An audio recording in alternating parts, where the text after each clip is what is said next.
చిన్నప్పటి ఆది అంటే ఎలా ఉండేవారు అనేది? చిన్నగానే ఉండేవాడు. అంటే లైక్ ఇప్పటికి, అప్పటికి మీరు వెనక్కి తిరిగి చూసుకుంటే మీలో మీకు కనిపించిన డిఫరెన్సెస్? బేసిక్‌గా ఏం ఏం లేదు. చిన్నప్పుడంటే, చిన్నప్పుడు ఫీలింగ్స్ చాలా చిన్నగా ఉన్నప్పుడు మనకి బాధలుండవు ఫస్ట్. హ్మ్. ఎవడో ఎవడో దగ్గర అప్పు అడగటం గాని, అప్పు తీసుకోవడం గాని ఇంత నాలెడ్జ్ ఉండదు.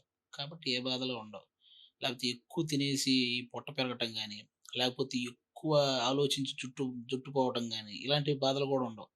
మన ఆలోచనలన్నీ ఆడుకోవటం, ఎళ్లి కాసేపు స్కూల్‌లో చదువుకోవటం ఈటి మీదే ఉంటాయి. హ్మ్. ముఖ్యంగా అమ్మాయిల బాధలుండవు. ఈ లవ్వులని నేను మరి స్కూల్ ఏజ్‌లో చెప్తున్నా. కాబట్టి ఆ లవ్వులు ఇలాంటివుండవు. రోజు ఇంట్లో పడుకొని ఆళ్ళ గురించి ఆలోచించి బాధపడడం ఏముండవు. సరదాగా ఎళ్ళామా, ఆడుకున్నామా, ఇంటికొచ్చామా, అమ్మ ఏదన్నా చేసిందా, తిన్నామా, ఇవే ఉంటాయి. కాబట్టి ఆ లైఫ్ ఎప్పుడు బావుంటది. హ్మ్. స్కూల్ లైఫ్ ఎప్పుడు అంతకు మించిన హ్యాపీ లైఫ్ ఇంకోటుండదు. మహా అయితే స్కూల్‌కెళ్ళకపోతే అమ్మ కొట్టేదో అదొక్కటే. ఇంక అది హ్మ్. హ్మ్. అమ్మ చేత ఆ మాత్రం కొట్టించుకోకపోతే మనం కొడుకులు ఎలా అవుతాం? కాబట్టి అలాంటివి గూడా మంచి మెమోరీసే. హ్మ్. కాబట్టి స్కూల్ లైఫు అన్నిటికంటే బెటర్ లైఫ్. హ్మ్. ఇంగా అదైతే నాకైతే అదే.